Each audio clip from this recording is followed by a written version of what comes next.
নমস্কার, আমি মন্দিরা।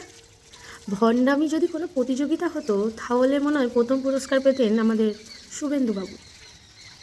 কেন বলছি, এতদিন উনি এসআইআরের নাম করে রাজ্যের মানুষকে ভুল বুঝিয়েছেন, রোহিঙ্গা খোঁজা হবে, বাংলাদেশি খোঁজা হবে।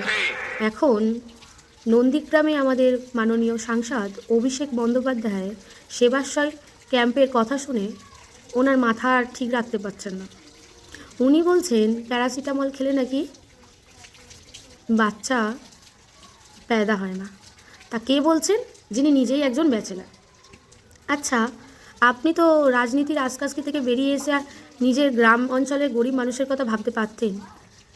আর মানুষের স্বাস্থ্যের কথা ভাবা আমাদের সরকারের কর্তব্য, আর সেই সরকারই আমাদের মাননীয় সাংসদ অভিষেক বন্দ্যোপাধ্যায় সেই কাজই করছে। তা আপনার কোথায় ফাটছে মশাই?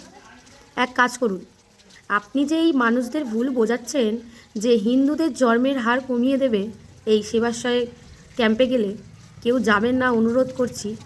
আপনি এক কাজ করুন, আপনি আগে সেবাশ্রয় ক্যাম্পে গিয়ে চিকিৎসা করান, তাহলে আমরাও জানতে পারবো, কিংবা চিকিৎসকেরাও জানতে পারবেন আপনার ঠিক কোথায় সমস্যা, মাথায় না পেটে।